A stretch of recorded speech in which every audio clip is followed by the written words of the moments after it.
What is proudly brought to you by the Ghana Regional Authority, GWEL PLC, Serene Insurance, Ghana Link Network Services, Meridian Port Services, and indeed Phoenix Insurance. The show is proudly powered by the Ghana Ports and Harbours Authority, GPHA, and our media partner is the Business and Financial Times, the BNFT. Now, if you want to have a grasp of all that transpired in the show tonight, make a date and grab the Thursday edition of the BNFT, and you'll be able to read all that happened here on the show tonight. Tonight, we are streaming live on our social media pages. On Facebook, we are live at Ghana Ports and Harbours Authority. Ghana Ports and Harbours Authority. Still on Facebook, we are live at Port of Tema. And on YouTube, we are streaming live at Eye on Port. Eye on Port. Now, we shall be getting interactive with you as usual. So all you have to do is sit back, relax, grab your phones, and send us your messages and comments ahead via our dedicated WhatsApp line, which is 0538 037353, 0538 037353. Now, when the time is ripe, and I pick signals from the production team, which will activate the phone lines for you to call in and contribute to the discussion. My name is Kennedy Mona. We are going for a quick break. When we return, we'll continue with the show. Please stay with us.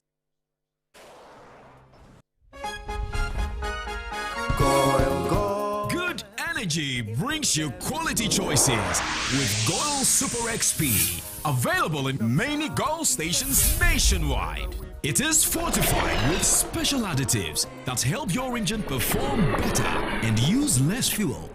Branch into a Goil station today and energize your ride with Goil Super XP, compatible with most vehicles. Goil Super XP, Wufilia, huh? Wubefi. Goil, good energy. Ja, dia.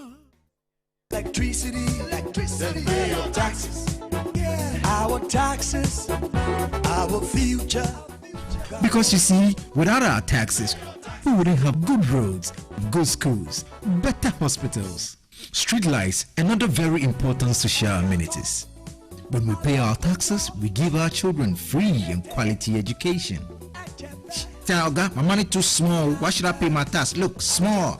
Salifo, it doesn't matter how small or big your business or income is, you still have to pay your taxes. The little taxes from each and every one of us, when put together, could give your community clean water or that deprived school with tables and chairs. Please pay your taxes. It is your responsibility. It is your civic duty. It is the law. Welcome to today's edition of Serene Insurance Business News. We present to you Serena. You're right. You can complete an entire insurance process for the purchase of any motor and other insurance products, from onboarding to issuing a motor insurance sticker and policy certificate, all on WhatsApp in less than 10 minutes. Serena is simple to use and it prioritizes user ease and flexibility. You can either use voice notes or text to effortlessly issue your instant policy, cross-platform renewals, claims, and also process your payments through mobile money, Visa, and MasterCard. To engage Serena, just search for Serena Insurance on all social media handles and scan the Serena barcode or save her number 0500 517 114 and start chatting her on WhatsApp immediately. There you have it. Serena is not just a tool, it's an innovation by Serene Insurance designed to redefine how motor and travel insurance are accessed and managed. Speed, convenience, and reliability.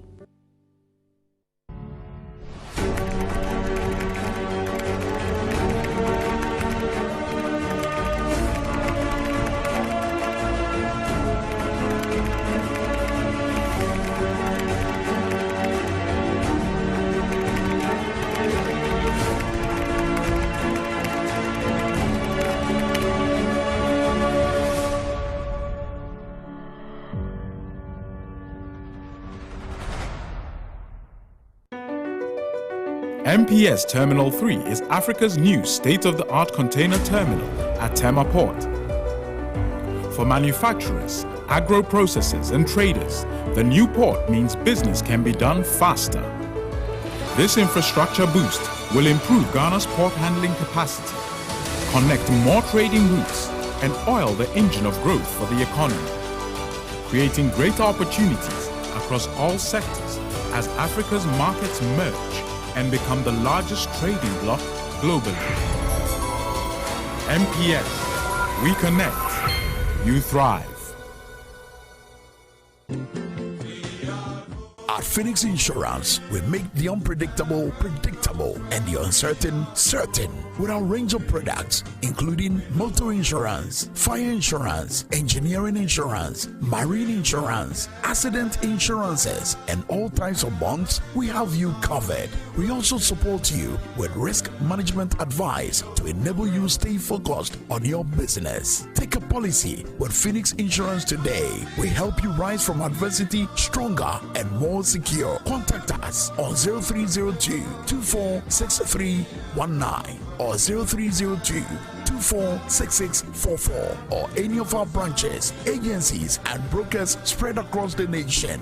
You can as well connect with us on our WhatsApp chatbot. EFIBA is waiting to assist you. Make the future predictable with Phoenix Insurance. Phoenix Insurance, a delightful service experience delivered with wisdom.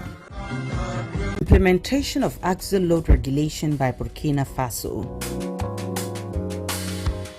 The attention of all stakeholders, particularly those engaged in the transit trade, is drawn to the decision by the government of Burkina Faso through the Burkina Faso Road Safety Authority to commence the implementation of UEMOA Regulation Number 14/2005 CM UEMOA effective September 1, 2025. This regulation seeks to harmonize standards and procedures for controlling the gross weight, axle load, and dimensions of heavy goods vehicles across UEMOA member states.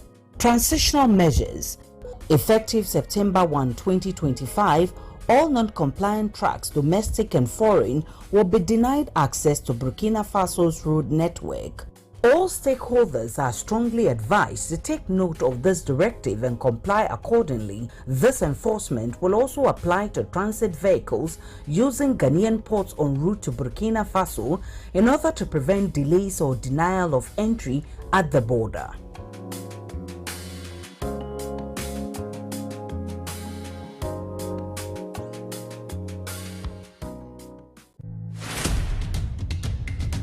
Scam alert.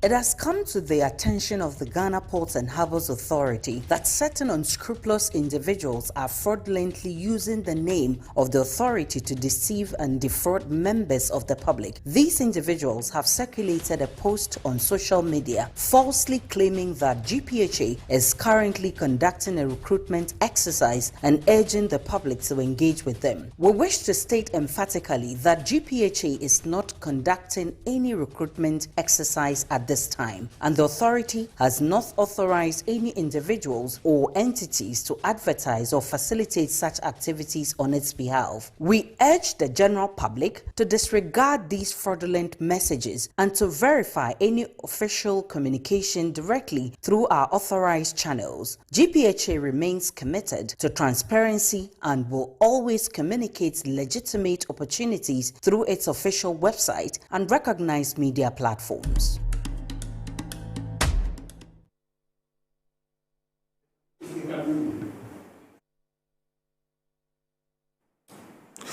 All right, so we are now going to take a look at happenings in the port and shipping industry over the last week by way of local stories. Please enjoy.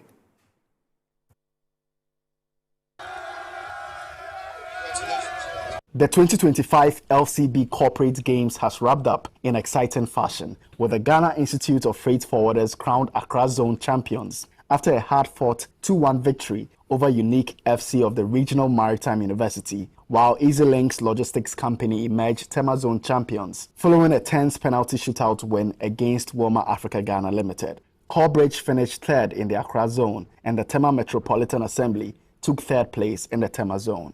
Zonal winners received trophies, team medals, and cash prizes, while the runners-up earned medals and cash. The top goal scorer and best goalkeeper also took home cash awards. Organized by Crisis Management Solutions company LCB Worldwide Ghana, the annual corporate football tournament is gaining recognition as a major sporting event for Ghana's maritime and logistics industry, drawing 16 teams across the two zones to foster teamwork, collaboration, and corporate wellness. As a company, we are proud that at the end of the day, our objectives have been attained. It's good news that players who get opportunity to play the tournament are now playing other teams and all that. In the end, we are proud and we are happy that we are achieving our objectives. Representatives from the 4 finalists commended LCB Worldwide Ghana for sustaining a competition that unites stakeholders from ports, shipping, logistics, and related sectors beyond the confines of work. Yeah, Unique FC is a maritime industry in the Maritime University. Yeah, we are a group of boys who came together to form this team. Yeah, the journey has not been easy. Yeah, through the group stages and the semis. Through this corporate games, it has drawn management attention to even have a third division, which we have started the process. It's given our players exposures to different clubs, and then as we started, I think 2 of our players from this tournament has gotten clubs from different teams and which they are playing. So the football brings harmony when people meet. It brings people from far and near together, and it has given us that kind of space to work also in the office. This year's edition has reaffirmed the spirit of camaraderie and corporate excellence driving Ghana's maritime trade and logistics community, setting the stage for an even bigger and more competitive tournament in the years ahead.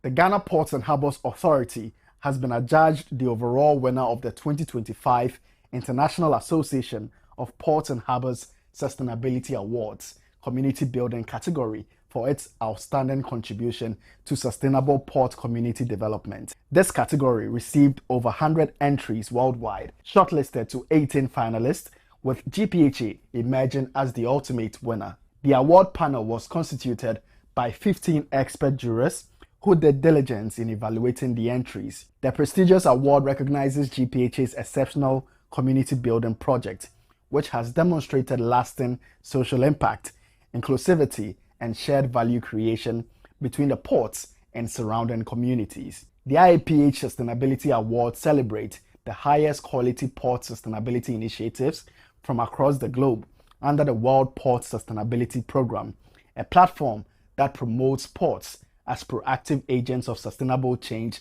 within the maritime industry. In announcing the winners for the 2025 edition, the IAPH commended GPHA for its comprehensive approach to community engagement, which integrates environmental stewardship, social investment, and collaborative development. The board chairman of GPHA, the Honorable Johnson Asiedu Nketia, led the GPHA team to receive the award. Delivering a speech on behalf of the authority, the Director General of GPHA, Brigadier General Paul Seydou Tanya-Kulono, expressed appreciation to the IAPH for the recognition and dedicated the award to the hard-working staff of the authority and its partner communities. He said, the award signifies GPHA's resilience and shared purpose within the community that it serves. The Ghana Port and Harbours Authority ensures that the vibrancy of the ports of Tema and temporarily directly improves the well-being of the Ghanaian people and beyond. This achievement is shared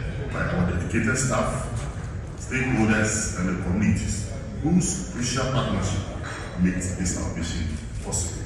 This achievement, Brigadier General Tanya-Kulono noted, will propel the Port Authority to continue to serve its clients and stakeholders with the professionalism that they deserve.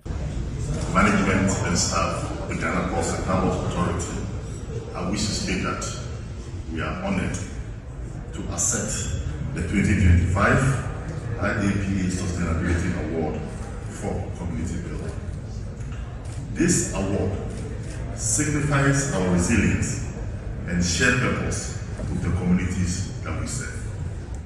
We believe that our success is not only measured by efficient vessel and cargo handling or our increasing traffic volumes, but by the positive impact that our activities have on the people's lives.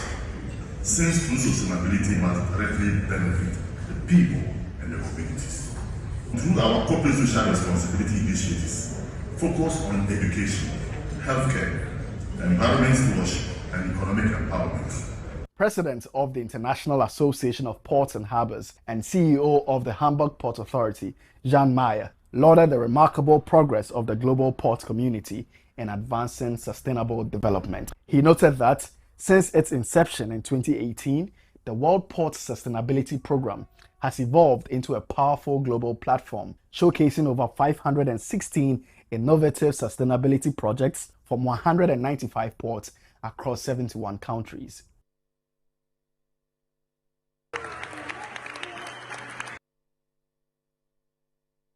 The Gulf of Guinea Maritime Institute, in collaboration with Expertise France under the European Union's ENMA project, has concluded a 3-day journalist training program in Accra, Ghana, aimed at deepening understanding and reportage of maritime security, safety, and the blue economy across West and Central Africa. The program opened with remarks from Air Vice Marshal Frank Hansen, former Chief of Air Staff, Emmanuel Lecuyer, representing the ENMA project, and Albert Kwabna Jumfor, president of the Ghana Journalists Association. They emphasized the essential role of informed journalism in advancing maritime governance, public awareness, and regional cooperation. It is time for me, I believe that the 3 days should embolden you to come out to tell the story in a way that Ghanaians will understand, to simplify the technicalities for the understanding of the ordinary Ghanaians. And this is what I expect from the journalists here. Participants benefited from technical sessions on governance, complexities, legal frameworks, and international partnerships in the maritime domain, led by experts including Commodore Emmanuel Kwafo, Naval Captain Nayele Akwe Ayi, Dr. Antonin Tisseron of the ENMA project, and Navy Captain Luis de Costa Cabral of the Atlantic Center in Lisbon, Portugal. The training featured a Ghana Navy sea trip and a practical tabletop exercise simulating crisis response and illegal, unreported, and unregulated fishing scenarios, allowing journalists to connect theory with operational realities at sea. By the end of the program, participants were better equipped to communicate complex maritime issues accurately and to highlight both the security challenges and economic prospects shaping the Gulf of Guinea's maritime future. At the outset, we set clear objectives to deepen your understanding of the maritime domain, to underscore its strategic importance, and to equip you with the terminologies and concepts needed to report accurately on maritime issues. And from the feedback we just got, it's been confirmed that these objectives have been met, fully met. Your engagement throughout the sessions and the quality of discourse leave me confident in your enhanced capacity to communicate maritime issues with clarity and depth. And we saw it during the tabletop exercise. Ghana's Stephen Adjokache has been elected Vice President of the International Federation of Freight Forwarders Associations, FIATA, the global body for freight forwarders. The election took place at the National Convention Center in Hanoi, Vietnam, at the FIATA World Congress 2025. He beat stiff competition from 12 other candidates to emerge victorious.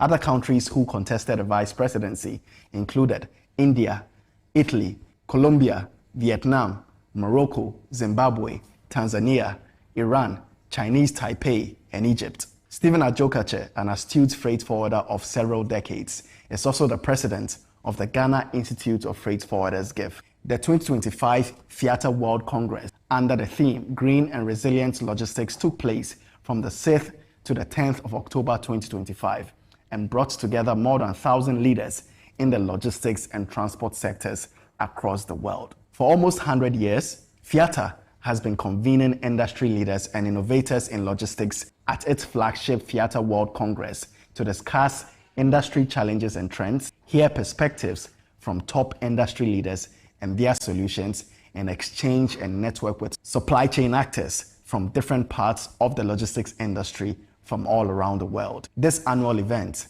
which takes place around September and October, brings together around 700 to 1,000 participants from the logistics, transport, and cargo industries, as well as observers from other sectors and a number of institutional attendees. FIATA boasts of more than 6,000 members across the world.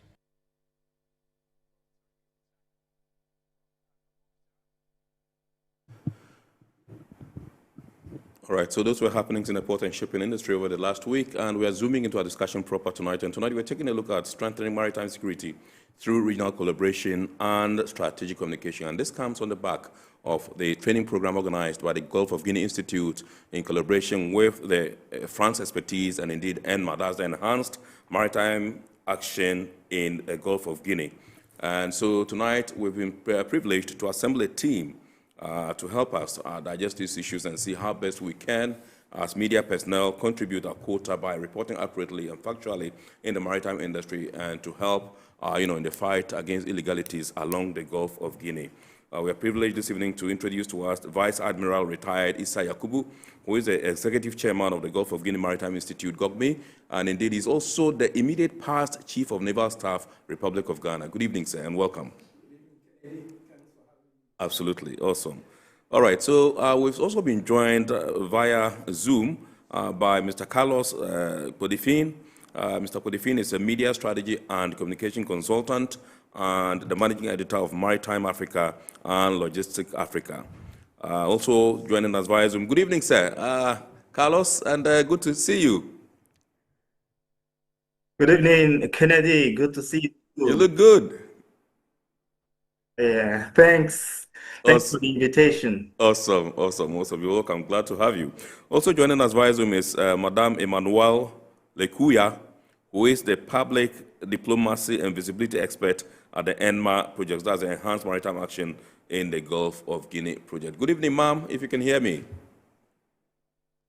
Yes, I can hear you. Good evening, and thank you for the invitation. Awesome. Thank you very much. I hope you are doing well. Yes, I'm fine. Thank you so much. All right. Okay, so let's come into the studio. Great. There you are. Looking gorgeous. Thank you so much. Thank you so much for joining us. Right. So let me come into the studio and come to Vice Admiral retired Issa Yakubu. And first of all, if you'd want to recap what happened and what necessitated actually the training program that you held for the media personnel, last week.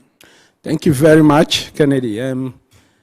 First of all, let me say a very good evening to your cherished viewers, and to thank the Eye on the Port team for this program and for having us today. Absolutely. Going straight to the training for maritime journalists. Yes. The Gulf of Guinea Maritime Institute is in partnership with the ENMA, which is the Enhanced Maritime Action in the Gulf of Guinea. It's an EU project. And we, from our analysis and the research we've been doing, we realize that there are gaps in maritime reporting. First of all, the maritime sector is an area that, because it is detached from where human beings live, we hardly take notice of what is happening in there. So it needs more awareness creation.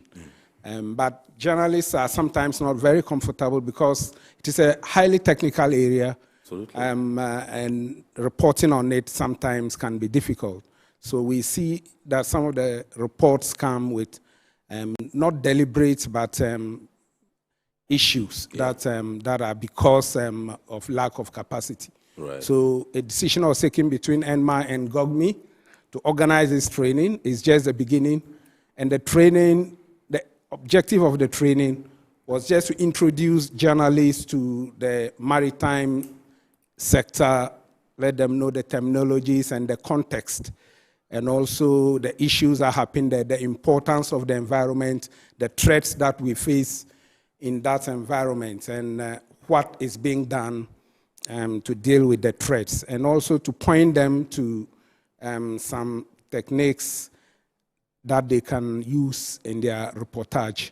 So, but I think what I saw as the best value of that training was the networking that we had, and we're very, very excited about the enthusiasm of the participants, and finally, the objectives that we had set were clearly met, but we think that we need more, and we will do our best. Absolutely. Thank you very much indeed. Let me come to you, Carlos, and tell you, what's your assessment of the training that we held last week? You were one of the resource persons. Yeah, the training was very great, and I had the opportunity personally to share with journalists what we've been doing at Maritime Africa on reporting in the maritime and the blue economy sector in Africa. And as Vice Admiral said, the most important thing was the network that we were able to create with this training, and also the journalists who were there were able to better understand the maritime sector, and that is key, because if you want to really inform people, explain things, you have to understand what you are talking about. So that it was a great event, and it was very useful for all the journalists who were there. Right, thank you very much.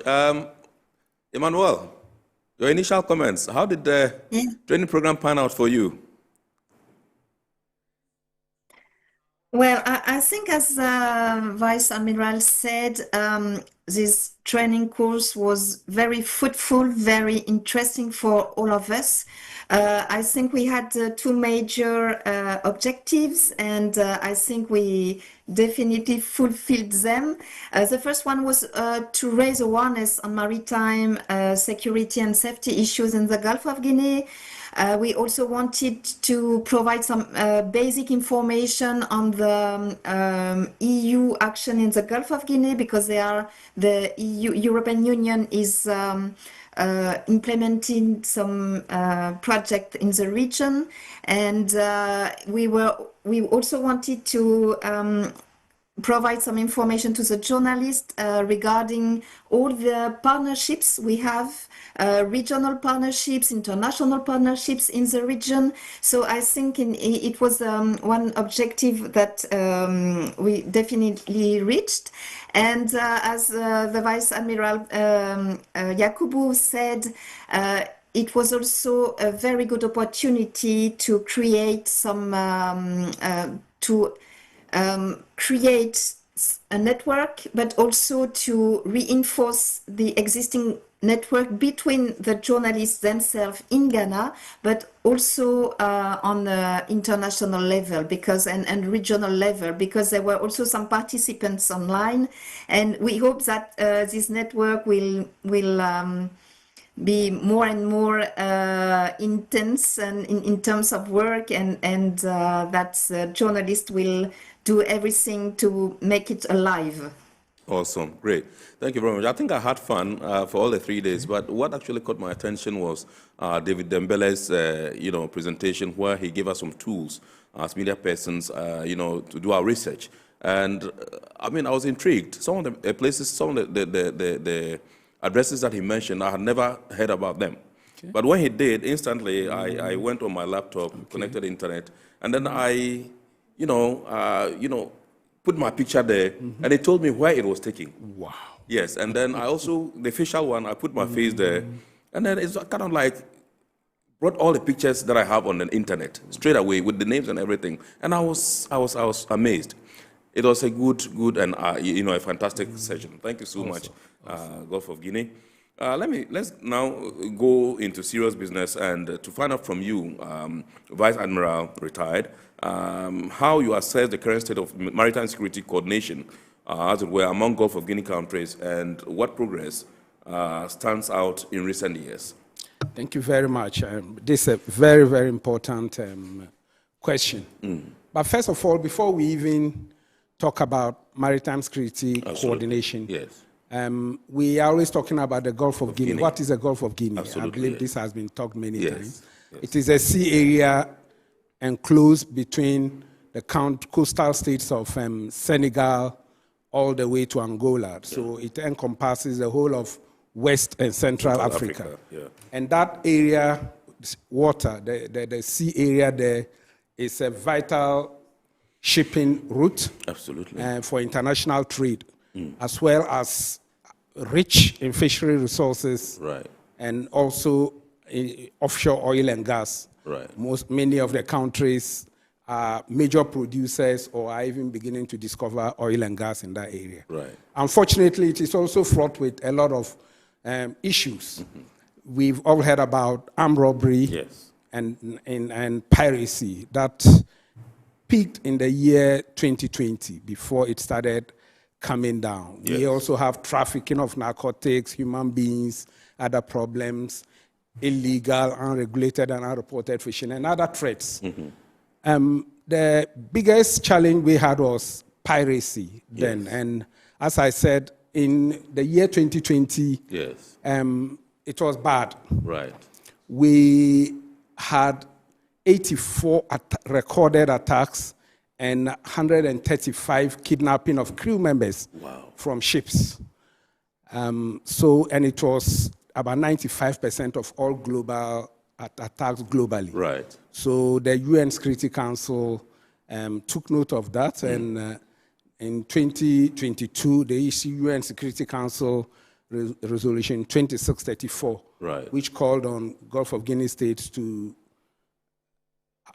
have national maritime strategies as well as look for ways to coordinate their activities. Absolutely. But there had been an earlier resolution in 2012, and that resolution called on us to come together and work together, because before then, each country was on its own. Yeah, sure. And you know, the sea area, there are no fiscal boundaries, so the criminals were taking advantage of this situation. Are you talking about the Yaoundé architecture? So the coastal states, and even including the landlocks, they came together in Yaoundé in 2013, where they signed the Yaoundé Code of Conduct. Yes. And out of that, they created the Yaoundé architecture for maritime security. Right. So with that architecture, we have at the pinnacle then in Interregional Coordinating Center, which is in Yaoundé. Yes. We have the two regional coordinating centers. Right. The Central Africa one, Chrismark, is Port Noir in the Republic of Congo, whilst the West African one is in Abidjan, Chrismal. So, and then they've divided the whole area into 5 zones. Right. Ghana is hosting one of the zones, Zone F. Right. So we have 6 countries. So with that, that is our main framework for coordination. And we can see that from that time until now, there has been marked improvement in coordination. Yes. But they also face challenges. Right. The Interregional Coordinating Council, which is at the pinnacle, I can say it's almost abandoned now. Out of an established strength of 26, they are supposed to have 26 international staff. Right. We have only 1 person manning the place. So, and then it cuts across the other centers, because the regional bodies are not paying their dues. And we hope that with all this awareness being created, they will be able to keep that architecture going. Okay. So that is the time. We also have the national, in fact, the same Security Council resolution called on us to establish maritime operation centers, national maritime operation centers. Okay. Many of the countries do have. Unfortunately, Ghana doesn't have a national maritime operation center, but various agencies have their own centers. I hear now they are trying to create one, which they call the Fusion Center. It's being led by Ghana Maritime Authority. Right. So, as at now, the Ghana Navy Maritime Operations Center in Accra serves as the National Maritime Operations Center. Right. And they are in touch with all the other coastal states' maritime operations centers. There are other ways of coordination, particularly with the involvement of our partners. Yes. We have the Gulf of Guinea Interregional Network. We have the SHADE, which is a system for deconfliction. And so, in general, I would say that coordination has improved drastically, but a lot more can be done, particularly to build capacity of the Yaoundé architecture, and also to build capacity of the human capacity, which we have just started with journalists. We will go into the actual practitioners to build their capacity so that we can cooperate better. Absolutely. Piracy has gone down, but the drivers are still there. Okay. We all know the drivers, the unemployment, the dwindling fishing stocks, governance issues, and other challenges are creating, that are still available. So there are still concerns in the international community that even though it is gone down, it is not gone away. Absolutely. It's possible that it will come back. Right. So we are still watching. Okay. Thank awesome. you. The good news is that piracy has gone down, just that the symptoms we see are still there, the drivers are still there, and we need to work at eliminating them. Yes, yes. Awesome. That's good news for the Gulf of Guinea. Let me come to Emmanuel and find out from you. The NMAT project has been instrumental in supporting maritime governance across several coastal states. Now, could you begin by sharing the project's overarching vision and how it aligns with regional priorities in the Gulf of Guinea area? Well, thank you for this question. So the NMAR project, Enhanced Maritime Action in the Gulf of Guinea, so NMAR in short, has been created 3 years ago. It is a EU-funded project implemented by Expertise France, a French international cooperation agency. Our main mandate is to support the European External Action Service to increase awareness and visibility on the EU action in the domain of maritime safety and security in the Gulf of Guinea. And to do so, our approach is based on enhancing the collaboration between the European Union and the regional partners. So we work closely with the EU delegations in the 19 coastal states and the EU member states, as well as with the African partners, so such as the African navies, but also with the Yaoundé architecture. And furthermore, we also try to facilitate the cooperation between the African partners, between themselves. So it is mainly the EU approach in terms of implementing cooperation programs and projects. If I looking to NMAR, we have 4 main objectives. Very briefly, the first one is to reinforce the political dialogue between various actors in the Gulf of Guinea on maritime security. The second one is to improve the relevance and coherence of EU initiative in maritime security and safety in the region. The third one is to strengthen the operational capacities of national and regional institutional partners on maritime security and safety. And finally, to raise awareness of EU action on maritime security in the Gulf of Guinea. So looking specifically on how the NMAR project aligns with regional priorities in the Gulf of Guinea, I would say that it is key for us, especially in the framework of capacity building, to align with the priorities expressed by our regional partners. And to do so, we are always listening to the challenges and needs of our partners. And we can then elaborate on common activities. We can elaborate common activities in close collaboration to make sure our regional partners will benefit directly from these initiatives. Great. All right, so we know that collaborations with institutions like the Gulf of Guinea Maritime Institute has been central to EMMA's work. And how do such partnerships help translate international frameworks into practical, locally owned solutions? Well, actually, we can't work alone on maritime security and safety issues in the Gulf of Guinea. So we need to develop partnerships. So for us, local partners are aware of the challenges they face and the best solutions which can be found. But beyond what is most important for the NMAR projects and for us all is that this action becomes sustainable. So this is the reason why we insist on the fact that each local or regional partners we work with takes the lead on their own activity to make it sustainable in the long term. And as an EU-funded project, which is usually limited to 3 years, our role is to create opportunities, to initiate actions, and to encourage partnerships. And so regarding to our collaboration with GOGME and the organization of this training course for journalists and media practitioners during this week, this common approach allowed synergies, and now maybe we can think about developing new activities for the futures based on identified needs. Right. Thank you very much indeed. Please stay with us. You are not going yet. We are not done. Let me go to Carlos, as a professional in the maritime domain, in the media space, I just want to find out from you how you assess the current landscape of maritime communication and information sharing in our part of the world, particularly West and Central Africa.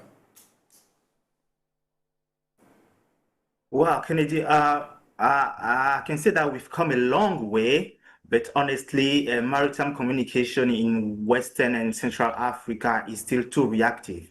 Most media only report on events, like when something happened, piracy attacks, a new policy, but we have to shift from reactive communication to proactive. That is, we have to start connecting dots, explaining things, and even anticipating things. I know that with Ion Port, you are doing a very great job on that, and on Maritime Africa, we are doing that too. Thank you so much. But still, when we try to engage deeply with institutions like port, navies, and other regional bodies, we hit a wall. So what I can say that we need more collaboration between journalists, institutions, regional agencies.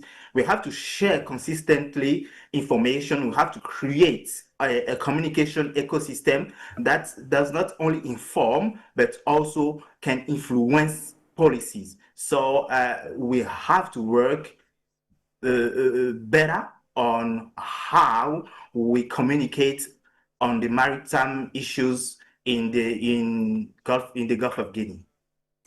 Have you been able to identify what gaps there are in the way institutions in the maritime sector kind of engage the media, and how can these relationships or partnerships be harnessed for the mutual benefit of all the parties?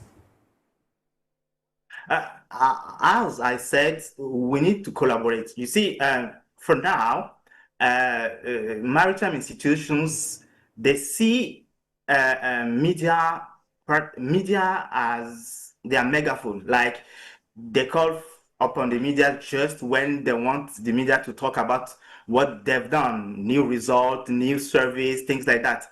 But we have to create a partnership. And when we talk about partnership, it means that media people should also go to them to seek more understanding, to ask backup a question when they say, for example, the Vice Admiral was saying there is a drop in piracy in the Gulf of Guinea. Why is it so? Is that so? So what has happened? What are the different measures that have been taken, and what is done to sustain that thing? So I think nowadays, media maritime institutions in the Gulf of Guinea should start going for media partners in order to enhance their understanding on the maritime sector, on maritime issues, and also to allow them to ask more questions, to deepen informations, and to share things. And also, it will help them to show their problems and drive results in impactful decision from the governments. Right. Okay. Thank you very much indeed. Let me come in studio to Vice Admiral retired Issa Yakubu and find out from you, from your perspective, candidly, if there are any structural or operational gaps that still exist as well between policy formulation and implementation in safeguarding the maritime domain. Thank you very much. Seriously, there are, and I just want to hammer on two. I'm now coming national in Ghana. Absolutely. If we are able to deal with these two issues, I believe we will go far. The first one is to do with criminalizing piracy. Okay. The same UN Security Council Resolution 2634 that I mentioned was championed by Ghana and Norway. I mean, we were the sponsors of that resolution. And the resolution called on coastal states in the Gulf of Guinea to make domestic laws to criminalize piracy so that if there are any attacks they will be able to try them. We have had those experiences where the pirates are arrested and you don't have the laws that you can use to prosecute them. Yeah. Unfortunately, Ghana is one of the countries that has not yet achieved that objective. Yes. I know 5 countries have done that. Nigeria is one. They have the Suppression of Piracy and Other Maritime Offences Act. And also we have other countries, about 5 countries in our region. Togo definitely is one as well, and Senegal. Right. So Ghana, not that we haven't done anything. The process was initiated, and I know it went very far. Right. All the way to the Attorney General, and then come back to Maritime Authority. But we don't know where it is hanging now. At the moment. But 3 years down the line, I think it's too long for us to take that bill to Parliament and have it pass into law. Right. So I'm calling on the Ghana Maritime Authority and the Ministry of Transport to do well and get that law passed. So it's one major policy, because the judicial finish is critical to resolving our maritime challenges. Right. The second one, the resolution also called for countries to develop maritime strategies, national maritime strategies. That one too, we did well. Over a period of time, Ghana was able to develop the National Integrated Maritime Strategy, the NIMS, NIMS, which was published and launched by the former president. That was in 2023. It was launched in 2023.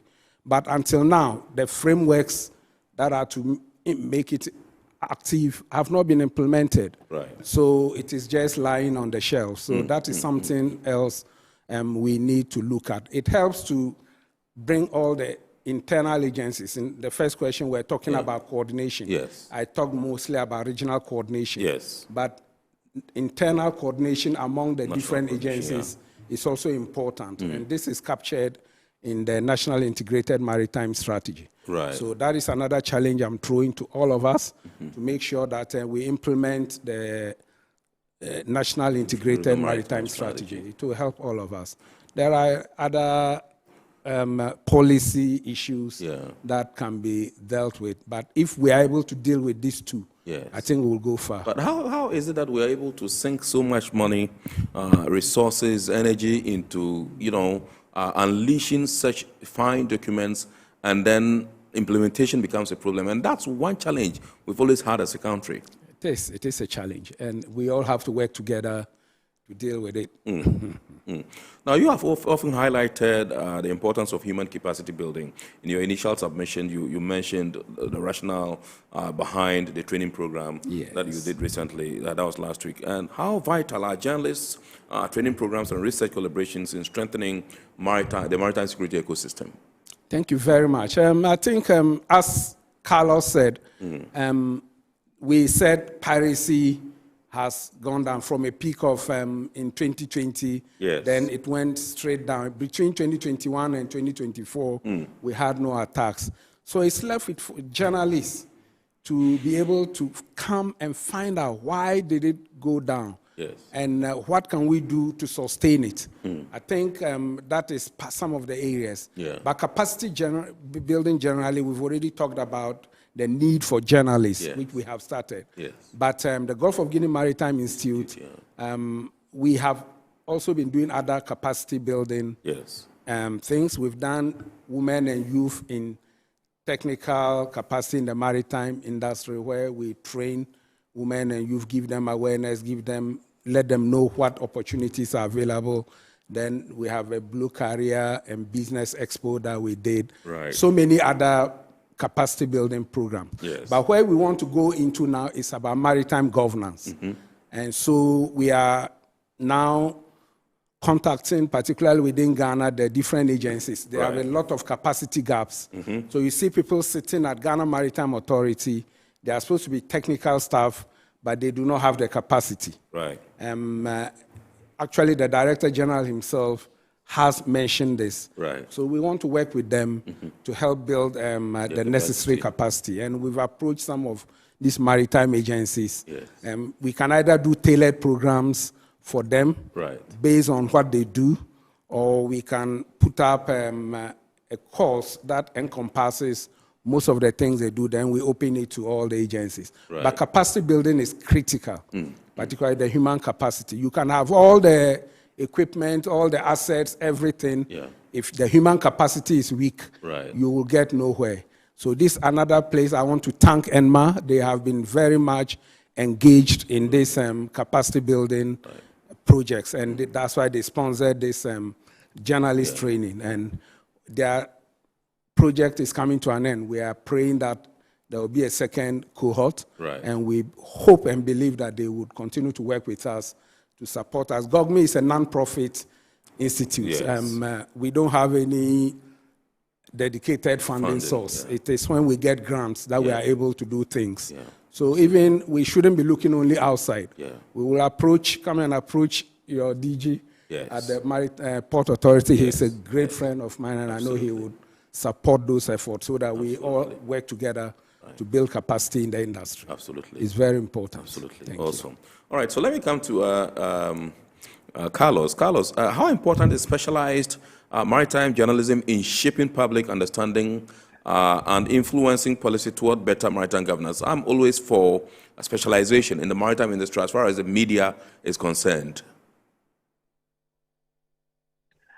Yes, you know, media is the fourth power, and if journalists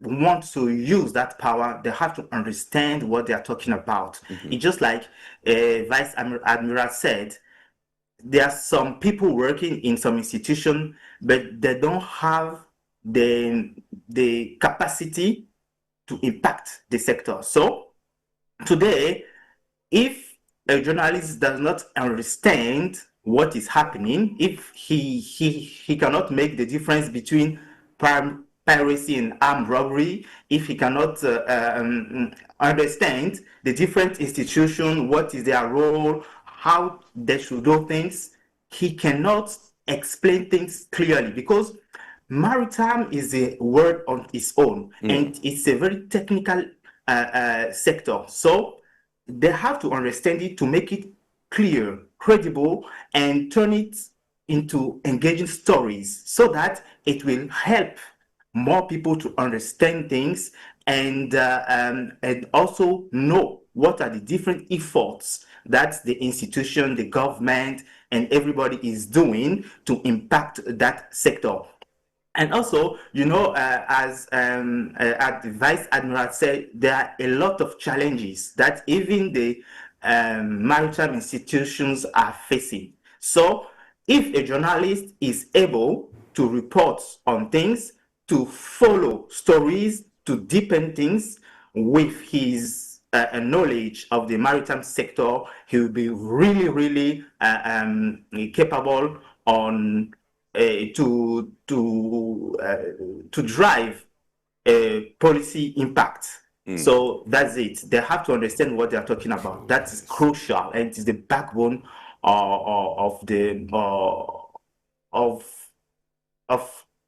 the fact that journalists should impact the maritime sector. They have to understand what they are talking about. Awesome. Great. Let me come to Emmanuel. Emmanuel, from your experience, what key lessons have emerged from the recent journalist training program here in Accra in terms of bridging the communication gap between maritime practitioners and the media? Well, thank you for this question. Actually, we wanted this training course to be an opportunity to raise awareness on maritime security and safety issues in the Gulf of Guinea.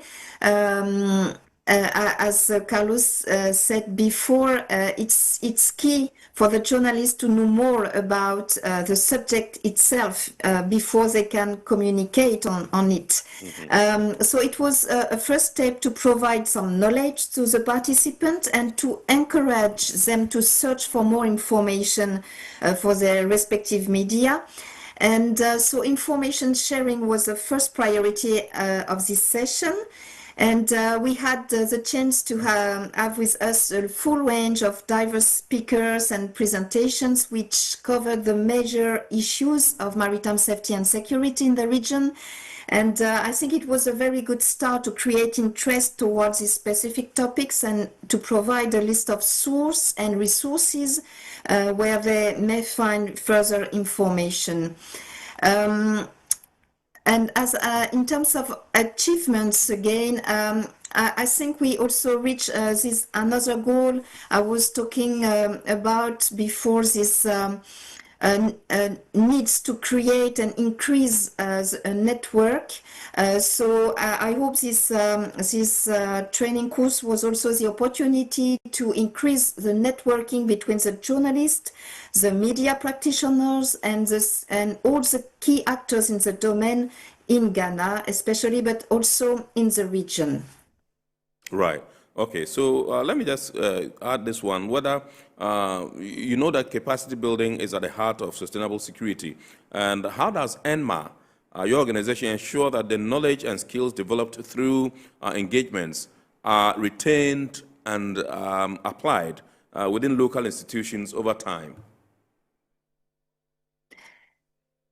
Yes, in ENMAR, we believe that our role is to support and follow up the initiatives, and also to stay available to listen to our partners and to respond as much as possible to their requests.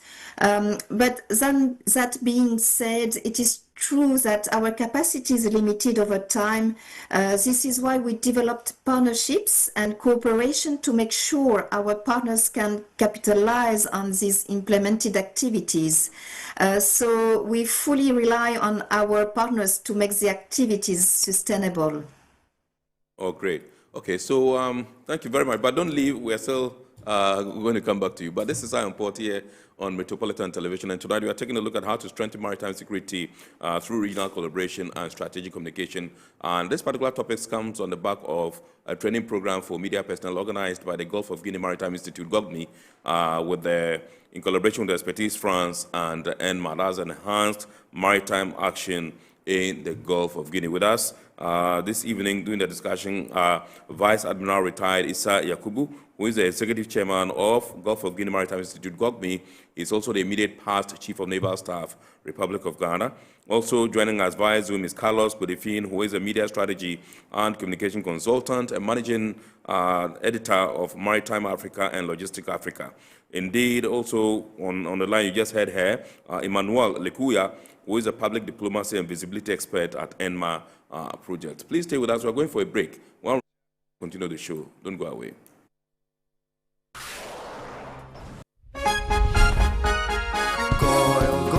Good energy brings you quality choices with Goil Super XP. Available in many Goil stations nationwide. It is fortified with special additives that help your engine perform better and use less fuel.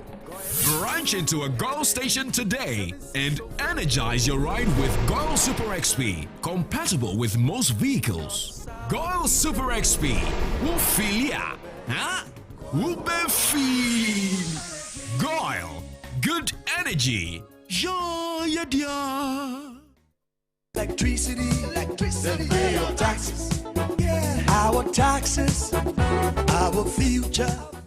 Because you see, without our taxes, we wouldn't have good roads, good schools, better hospitals, street lights, and other very important social amenities. When we pay our taxes, we give our children free and quality education. Talga, my money too small. Why should I pay my tax? Look, small. Salifo, it doesn't matter how small or big your business or income is. You still have to pay your taxes.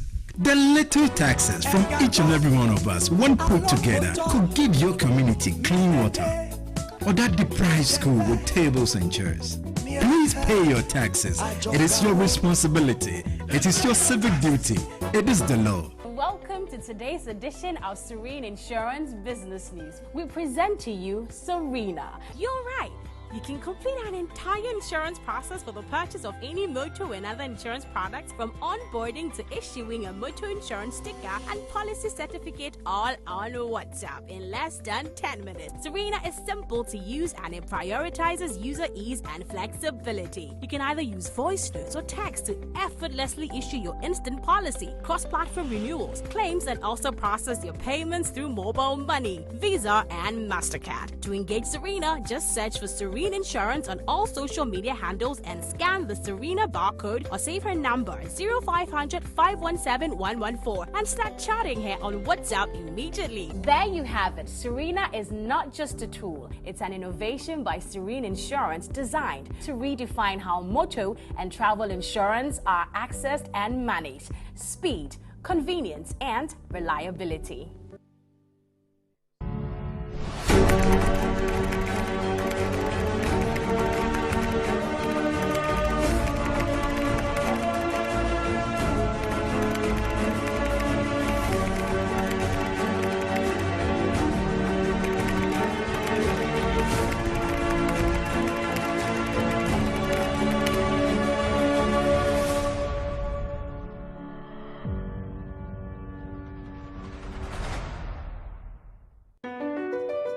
MPS Terminal 3 is Africa's new state-of-the-art container terminal at Tema Port.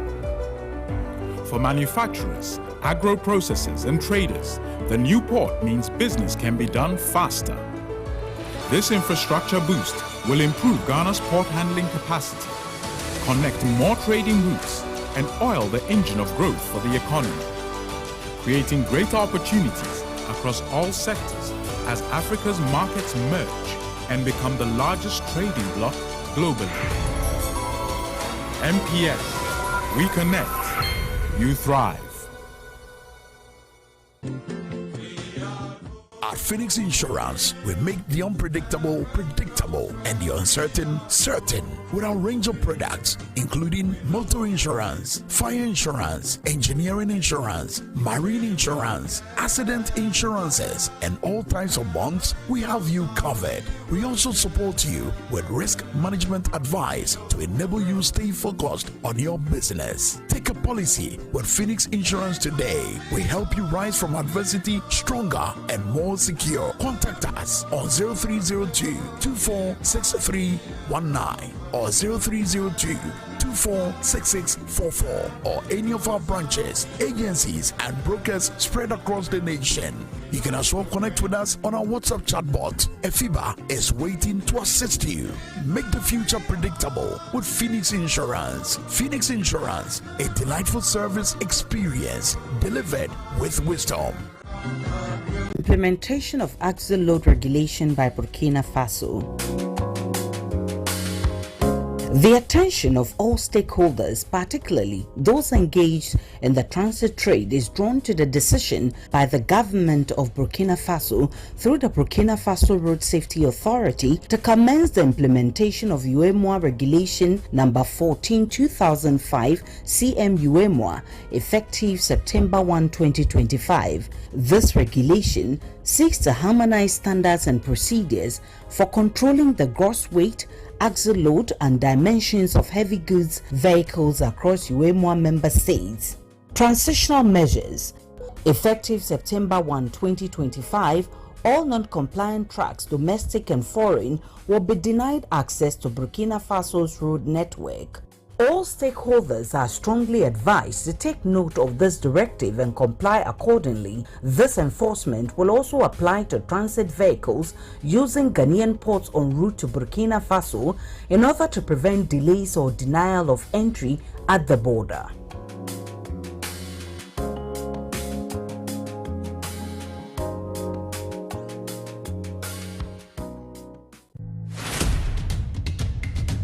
Scam alert.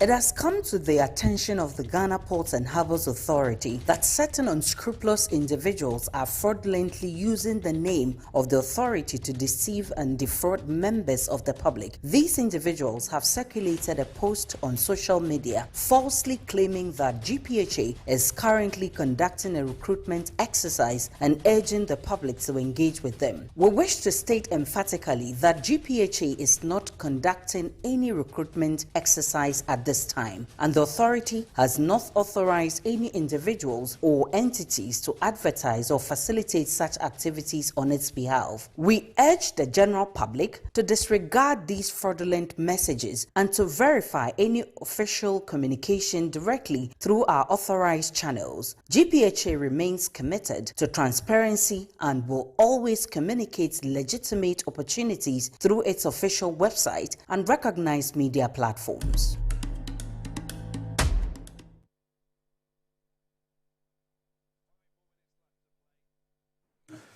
All right, so welcome back. This is our report here on Metro TV, and like I said, tonight we're taking a look at how to strengthen maritime security through regional collaboration and strategic communication, coming on the back of a training program for media personnel in Ghana by the Gulf of Guinea Maritime Institute in collaboration with France Expertise and the ENMA project, that's Enhanced Maritime Action in the Gulf of Guinea. With us in the studios, Vice Admiral Retired Issa Yakubu, who is the Executive Chairman of the Gulf of Guinea Maritime Institute and indeed the immediate past Chief of Naval Staff, Republic of Ghana. Joining us via Zoom is Carlos Podifin, who is the media strategy and communication consultant, as well as managing editor of Maritime Africa and Logistics Africa. Indeed, also on Zoom is Emmanuel Lekuya, who is a public diplomacy and visibility expert at the ENMA project. Let me come to you. I've been told that we can activate the phone line. So if you have any questions, you have any comments you want to make on the show, please do have your messages as well. I shall be taking them and eliciting some responses for you. But the number to dial is right here on your screen. I saw some of you were calling the WhatsApp line. The number to dial is 0245-834980, 0245-834980. You can call in and contribute to the discussion. Let me come to Vice Admiral, I beg your pardon. Sure. Thank you. Vice Admiral. And then find out from you how the Gulf of Guinea Maritime Institute can collaborate more effectively with communication platforms and international partners to ensure continuity and African ownership of maritime security programs. Thank you very much. As I said earlier, the Gulf of Guinea Maritime Institute, we have one vision, and our vision is to be the lead maritime security agency, giving local content and also promoting the maritime industry and maritime security in the Gulf of Guinea. Right. And we have a lot of other agencies, organizations, and international partners with the same objective. We have, internationally, we have a number of organizations that collaborate with us. Yes. And as I said, we are engaged in many other programs. I mentioned a few of them. Some are coming online, like our research hub, which we are going to set up to even assist those who are doing higher advanced studies in maritime affairs. Yes. To be able to come into our research hub, conduct their research with us, and also to help publish their journals and things like that. Right. So, but our main focus is also, we as Africans, we have a natural aversion for the sea. Mm-hmm. You always see that the African generally is a non-swimmer. Yes. Even our own fishermen, when they come back from sea, they don't want their houses to be along the coast. Yeah, sure. They go inland to go and stay. And those who even build along the coast, yes, they have their backs to the sea. Absolutely. And these have historical antecedents. The Africans see the sea as something that brought very bad things to us, yes, like slavery, colonialism, and other things. And I think that mindset it's still with us. Right. So together with the media, we have to create awareness about the importance of the sea. Right. And then to get particularly our local organizations to collaborate with us. Yes. We are reaching out now to some of them. The area we are more particularly interested in, as I said, is capacity building. Right. And we are not going to go imposing on anybody what kind of capacity building. We sit down with you, do an assessment of what you do, and then we can develop tailored programs for the various agencies. And those who are also interested in our research or advocacy and capacity building areas can always reach out to us. Our contacts are there. Once they search for gogme.org.gh, they would find everything that we do and what we are coming. Right now, we have a few programs coming up. Right. We have the Maritime Security Strategy Development and Implementation course. Okay. This will be the second cohort. Right. The first cohort was run. That one we do it online and make it very flexible. Right. And you have to go online to go and register. Yes. Also, we are developing other programs. Ghana Maritime Authority and other agencies, GPHA, they need things, capacities in the areas of marine casualty investigation, some of safety of life at sea, and things like that. So we want to collaborate with them to achieve all these things, but we have to have the dedicated funding sources. And we believe that together and with our international partners' support, we will be able to achieve that. Awesome. All right. To some messages, I'll be coming to Carlos pretty shortly, but this one says, good evening, good discussion, my take. The Gulf of Guinea Maritime Institute, in collaboration with the Regional Maritime University, should consider introducing a specialized course in maritime communication strategy and reporting. Now, this initiative would help train more professionals within the maritime space and enhance communication efficiency and strategic awareness across the sector. Engineer Nate sent in this one. Thank you so much, Engineer, my very good brother and friend. Okay, so let me come to you, Carlos. And okay, I understand we have a caller from Bolga also. Good evening, sir. Hello? Hello? Okay, I think, all right. I think we've lost that caller. This one's, I just want to find out from you, Carlos, if you are still with us. In your view, what role does cross-border collaboration among journalists play in promoting transparency and accountability in maritime governance?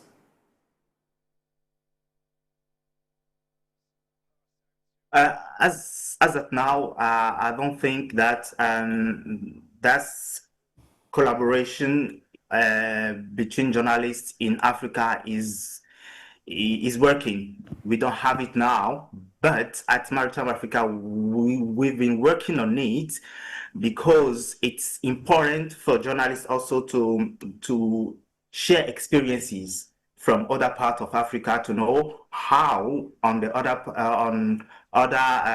in other countries journalists were able to impact the sector.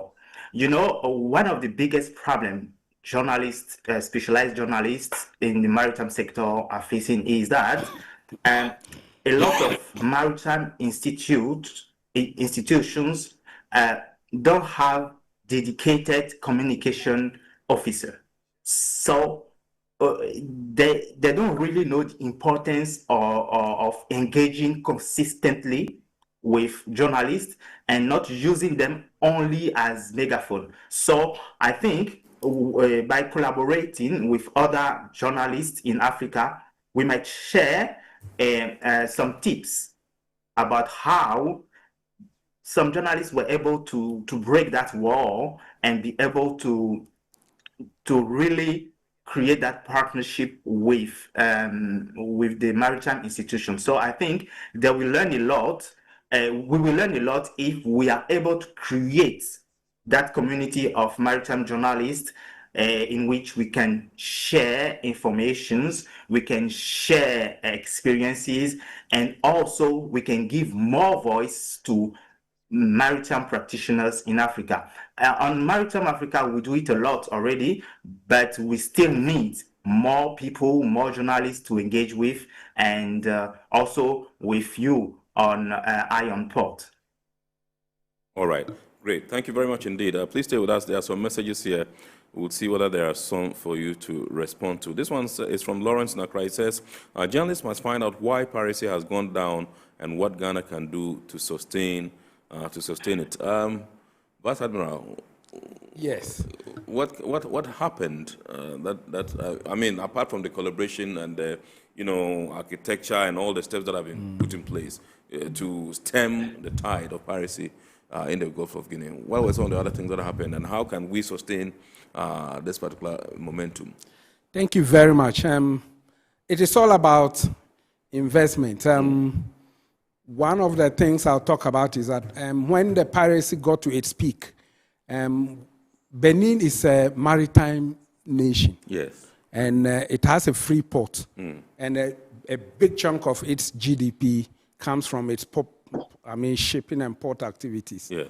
So when piracy got to its peak, yes, and their port was almost closing down. And I remember their then president, Yayi Bonyi, was the one who approached the United Nations and international partners. Right. And they started with all these resolutions and support. So that is how all this Yaoundé Code of Conduct and Architecture came about. And so it has been very helpful because of the coordination and information sharing. Right. So regional navy started seeing the importance of the maritime domain and started investing. And I want to single out Nigeria, right, which did what we call the Deep Blue Project. Right. And it cost them about $195 million right, to buy ships, aircraft, drones, and all sorts of things. And they also installed a state-of-the-art surveillance system, yes, in the country, and they could see everything. So Nigeria did very well. Ghana didn't do badly. Yeah. We also invested. I know Senegal, Cote d'Ivoire, they all invested heavily. So the coastal states did their part. Right. Then also we had the support of our international partners. They came in, supported the Yaoundé architecture, and also brought in what we call, they brought in their own warships to assist us. Right. So they called it the Coordinated Maritime Presence. Yes.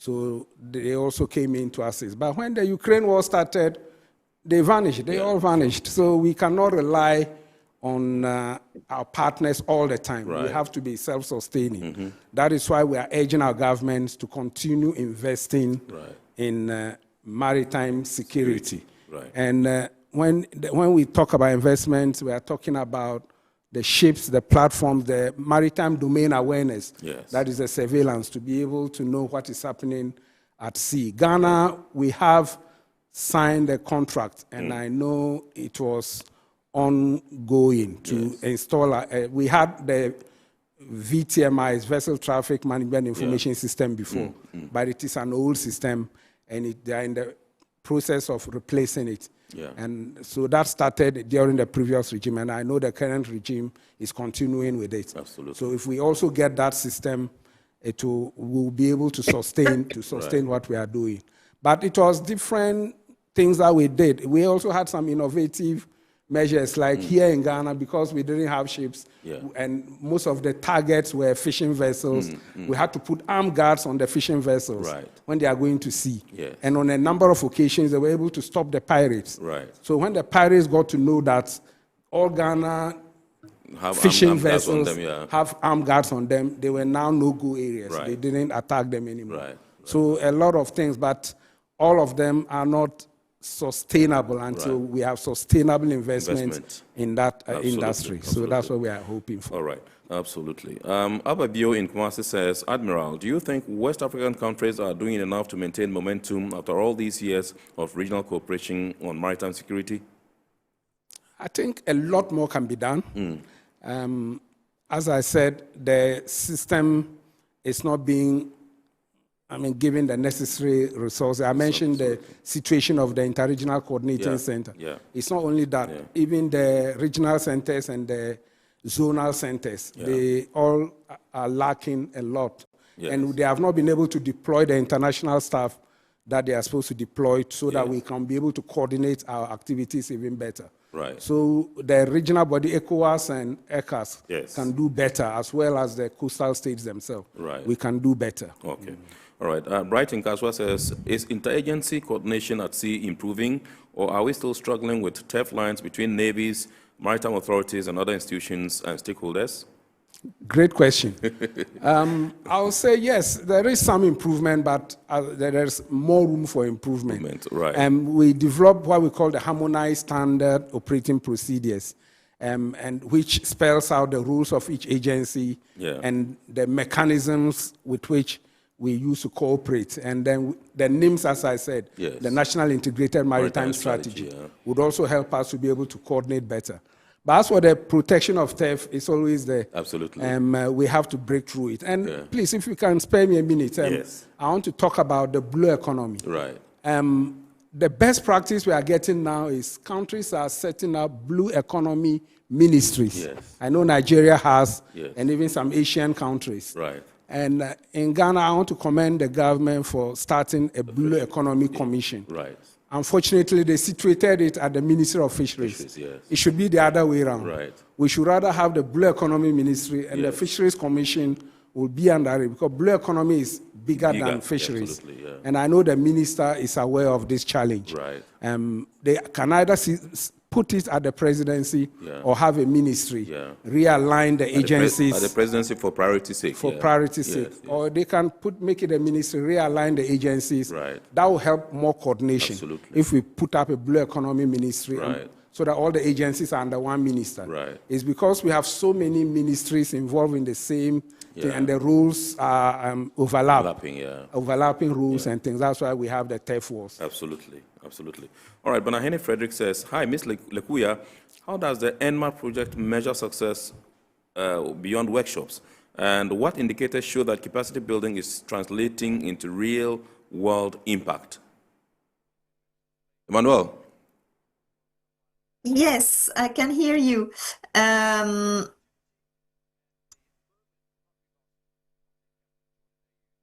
Yes. Okay, there's a questioner, a texter here, who is asking, how does the ENMA project measure success beyond workshops? What indicators show that capacity building is translating into real-world impact? Yes, so I think one of the key indicator in this following the training would be that, as Carlos said before, to be able to engage more the journalists. So I think one of the main results would be to get journalist community which could become stronger and much more organized, so that we could spread accurate information on maritime security issues in the region. And so yes, in terms of indicators, I think this would be a very good first step to be achieved. All right, great. Okay, so I think we have barely just 1 minute to go. Let me take your final word, Carlos, and then I'll come and take some 30-second final words from each one of you, and we wrap up. Thank you very much, Kennedy, for inviting me to this program. I thank also ENMA and GOGMI and all the journalists who were at the training. It was very great, and I wish we could meet another time to share more information. So thank you very much. Thank you very much indeed. Let me come to you, Emmanuel, your final words. Yes, I hope this is the beginning of a fruitful collaboration with all our partners, and to better engage the journalist community and to better communicate on all these so interesting maritime issues. Right. Thank you very much indeed. And then let me come to Vice Admiral Issa Yakubu. Thank you very much. First of all, I want to thank the Eye on the Port for this great opportunity and for all the participants of the journalist training. And special thanks to our partners, ENMA, who have been very supportive in doing a lot of things. I want to say that as journalists, fish out for the information because it is not all bad news. The GPHA had a record container throughput of 1.7 million TEUs in 2024. And that is the dividend of maritime security. Right. Because of the security we are having. So it is good to invest in maritime security, and that will help to grow our economy. Absolutely. So let's keep working together. Right. And I wish you well. I thank you so much for the opportunity. Thank you very much indeed, Vice Admiral retired Issa Yakubu, Executive Chairman, Gulf of Guinea Maritime Institute, and immediate past Chief of Naval Staff, Republic of Ghana. We're grateful to you. Grateful to you, Carlos Podefin, Media Strategy and Communication Consultant and Managing Editor, Maritime Africa and Logistic Africa, and indeed Emmanuel Lekuya, Public Diplomacy and Visibility Expert, NMAR Project. Indeed, some sad news coming in. We have a statement from the Ghana Maritime Authority dated today, 12 October 2025, says, tragic Volta Lake boat incident near Kitikrachi. And the statement says the Ghana Maritime Authority, GMA, confirms a fatal boat disaster that occurred on the Volta Lake near Kitikrachi on the night of Saturday, October 11, 2025, resulting in a devastating loss of lives. The incident occurred at approximately 1:30 p.m. When a small boat carrying passengers reportedly returning from a funeral at Okuma to Bovime, both in the Karachi West District of the Oti region, tragically capsized. Preliminary reports indicate that the boat was grossly overloaded beyond its safe operational capacity. The disaster has tragically claimed 15 lives in total. Tragically, 11 of the deceased were children between the ages of 2 and 14 years. That's 5 males and 6 females. And the remaining 4 victims were adults, 3 women and 1 man, aged between 18 and 64 years. Now, 4 other adults who were on board survived the accident. The bodies of the 12 of the deceased have been deposited at the Kitikrachi and Ura Government Hospital mortuaries, while the remaining 3 children have since been laid to rest. That's the remains of the 3 children have since been laid to rest. Now, the Ghana Maritime Authority views this incident as a critical and unacceptable breach of safety and standards and is committed to full transparency and decisive corrective action. It says, 1, deployment of investigation team. The GMA has deployed a specialized investigative team comprising maritime safety inspectors and personnel from the Navy Task Force in Dambai to the scene. The team's mandate is to establish the precise cause of the accident, identify any violations of safety regulations, and ensure that all responsible parties are held fully accountable under the law. 2, constitution of a high-level casualty investigation committee. In collaboration with the Ministry of Transport, the Ghana Maritime Authority will immediately constitute a high-level casualty investigations committee to undertake a comprehensive investigation, and the committee's findings will inform urgent enforcement measures to prevent a recurrence of such tragedies on our inland waterways. And 3, enhanced enforcement action. The GMA is launching an extensive and sustained lakeside safety enforcement operation to ensure that all boats, especially those operating at night, strictly comply with passenger limits, mandatory life jacket use, and operational permit requirements. Boats found in flagrant breach of safety laws will be seized and its operators prosecuted. The Ghana Maritime Authority extends its deepest and most heartfelt condolences to the bereaved families and the Kitikrachi community who are enduring an unimaginable loss. The sheer number of young lives cut short leaves an indelible pain on the heart of the nation. The GMA reaffirms its unwavering commitment to improving and strictly enforcing safe water transport across all communities along the Volta Lake. We appeal to every citizen, community elder, and family member living along the lakeshore to act as vigilant custodians of safety. Do not board any boat that is visibly overloaded or lacks life jackets. Your vigilance and refusal could save lives, especially those of children. The GMA remains resolute and unraveling the root cause of this disaster and implementing measures to ensure that no such tragedy ever occurs again on the Volta Lake. Signed and issued by the Public Relations Unit of the Ghana Maritime Authority. A very sad incident, the 15 lives lost and we commiserate with the bereaved families and the entire Kitakrachi community, indeed, and the broader Oti region. And that's how we do the catering on tonight's edition of Iron Port here on Metro TV. Indeed, it's brought to you by the Ghana Regional Authority, Goel PLC, Serene Insurance, Ghana Link Network Services, Meridian Port Services, MPS, and indeed Phoenix Insurance. Remember, the show is proudly powered by the Ghana Ports and Harbours Authority, GPHA. We entreat you to watch the abridged version of Iron Port on Wednesday at 8:30 p.m. on Ghana Television, GTV.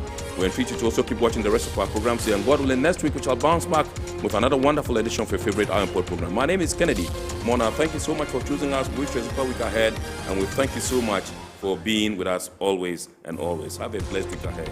Bye.